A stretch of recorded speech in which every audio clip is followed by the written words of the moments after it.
गंगा नदी के किनारे बसा ये गाजीपुर जिला बनारस से सटे होने के कारण इसे लहुरी काशी कहते हैं।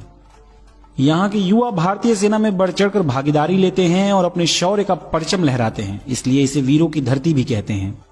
पाकिस्तानी सेना के छक्के छुड़ाने वाले वीर अब्दुल हमीद यहीं के रहने वाले थे।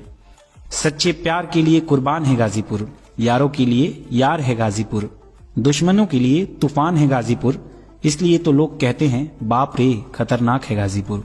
यहाँ के लोग और लोगों की बकैती शब्द में बतावल बहुत मुश्किल बा। एशिया का सबसे बड़ा गांव गहमर इसी जिले का हिस्सा है, जिसके बारे में कहा जाता है कि यहाँ के हर एक घर से कम एक लोग सेना में तैनात हैं। एशिया की सबसे बड़ी अफीम फैक्ट्री भी गाजीपुर जिले में ही है। लॉर्ड कॉर्नवालिस के मरने के पश्चात उनका मकबरा भी यहीं पे बनवाया गया था। तो आइए गाजीपुर को और विस्तार से जानते हैं। 3300 वर्ग किलोमीटर में फैले इस जिले में 7 तहसील हैं: गाजीपुर, मोहम्मदाबाद, कासिमाबाद, सैदपुर, जमानिया, जखनिया, सेवराई। इस जिले की जनसंख्या लगभग 36 लाख है, जिसमें 18 लाख पुरुष और तकरीबन 17 लाख महिलाएं हैं। गाजीपुर के लोगों ने शिक्षा के महत्व को बहुत समझा और जिसके बदौलत इसकी शैक्षणिक दर 85% है। इस जिले की मुख्यतः आबादी हिंदू और मुस्लिम की है, जिसमें 72% हिंदू और 27% मुसलमान बड़े प्रेम भाव से रहते हैं। पूरब में बलिया और बिहार, पश्चिम में जौनपुर वाराणसी, उत्तर में मऊ और दक्षिण में चंदौली की सीमाओं से जुड़ा है गाजीपुर।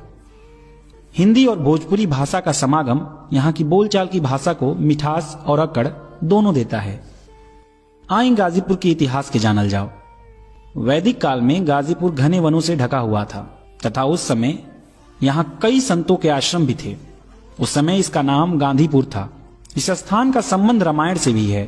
कहा जाता है कि महर्षि परशुराम के पिता जमदग्नि यहाँ रहते थे। मुगल काल में गाजीपुर की स्थापना तुगलक वंश के शासनकाल के सैयद मसूद गाजी ने 1330 में की थी। ऐतिहासिक दस्तावेजों के मुताबिक गाजीपुर पृथ्वीराज चौहान के वंशज राजा मानधाता का गढ़ था। राजा मानधाता दिल्ली सुल्तान की अधीनता को अस्वीकार कर स्वतंत्र रूप से शासन कर रहे थे। दिल्ली के तुगलक वंश के सुल्तान को इस बात की सूचना दी गई, जिसके बाद मोहम्मद बिन तुगलक के सिपाही सैयद मसूद अल हुसैनी ने सेना की टुकड़ी के साथ राजा मानधाता के गढ़ पर हमला कर दिया। इस युद्ध में राजा मानधाता की पराजय हुई।